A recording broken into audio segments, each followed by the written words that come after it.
The Russian forces bombarded Bakhmut.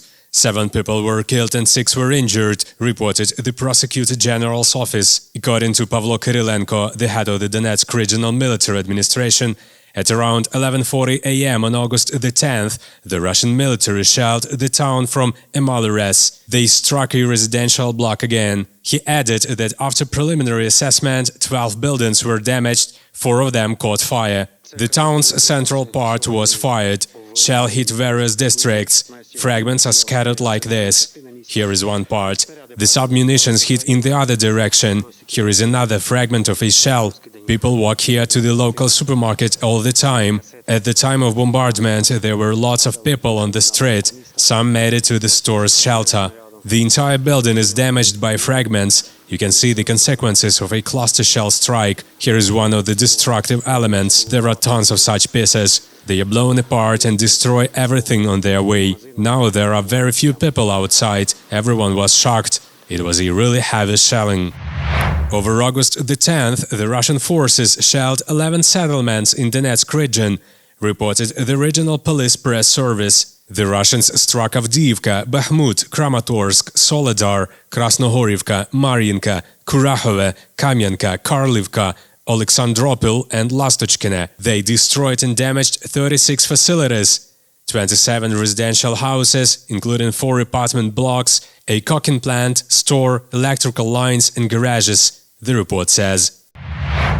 During August the 10th, Russian troops tried to storm the positions of the Ukrainian military on the border of Donetsk and Luhansk regions. The armed forces of Ukraine repelled all attacks and forced the Russians to retreat. This was announced by the head of the Luhansk Regional Military Administration, Serhiy Haidai. According to his information, during the night of August the 11th, the Russians launched 12 rocket attacks and fired artillery 16 times at populated areas on the administrative border of Donetsk and Luhansk regions.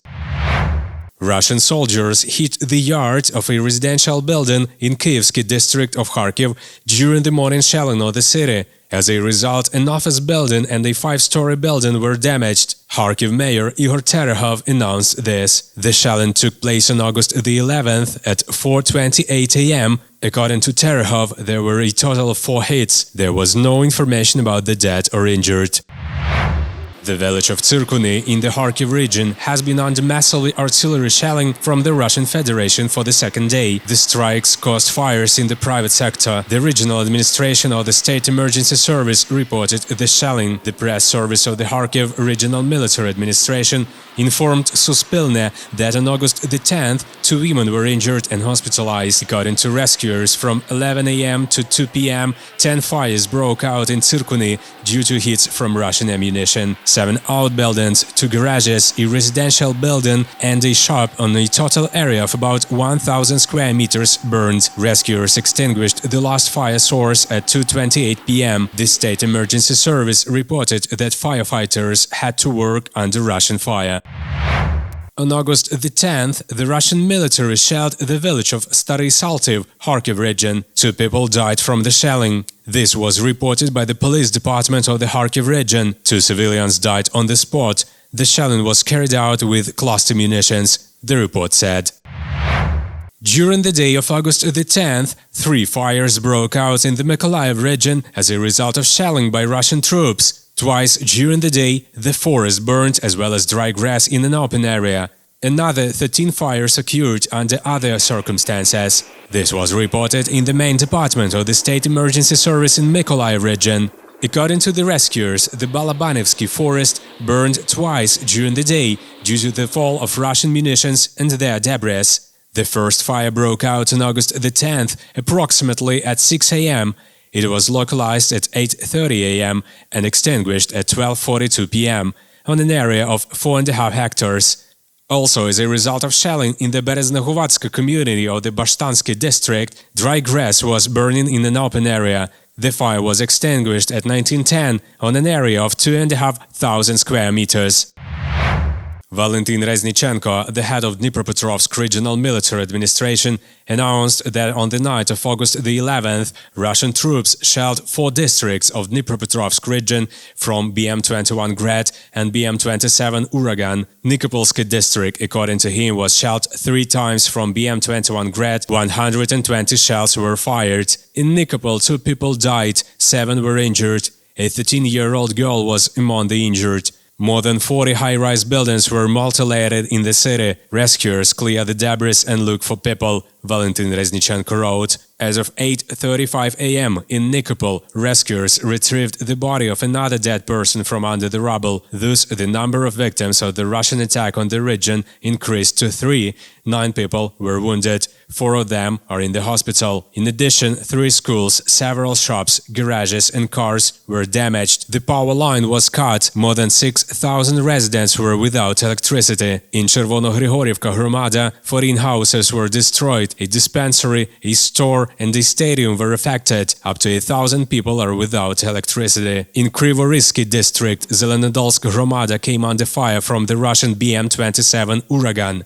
There were several fires that have already been extinguished. A mill and house were damaged as a result of the shelling in Mykolaiv Hromada of Sinelnikivsky district. Farmers lost 120 tons of grain. The couple was injured. The woman is in the hospital. According to Mykola Lukashuk, the head of the regional council, the Russian army fired 4 missiles at the village of Velikomihailivka.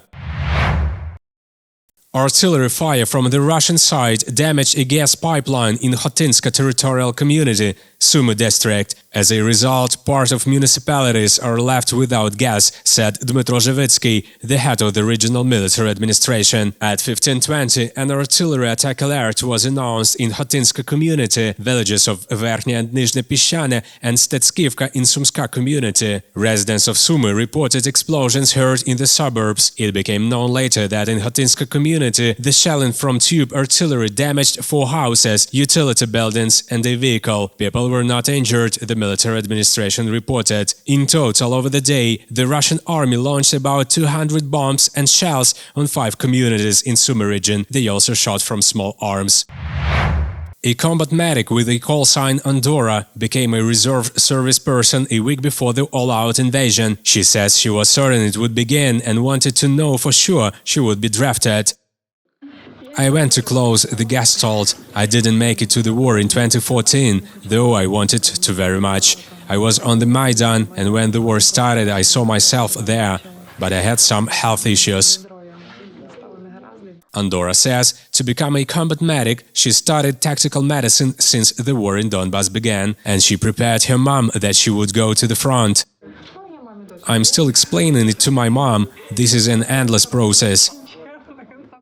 Relatives of Soloha, Andorra's partner, also failed to persuade her to stay at home. She is a senior medic in the company. In this backpack we have everything we may need. Before the invasion, the woman worked as a school nurse. She went to the front together with her husband and son. She recollects the first day of the invasion. I said, "I'm going with you." My son replied, "Mom, father, and me are going." I said, "No, I'm not staying home. I'll be more useful there." Now the family is serving in the same company. Soloha is a medic, her husband with a call sign Old Man is in charge of weapons, and son is on the front line. How does it feel to be a family on the front? It's good, we support each other and don't worry so much. Their schoolgirl daughter is waiting for them in the rear. The medical unit walls are decorated with her drawings.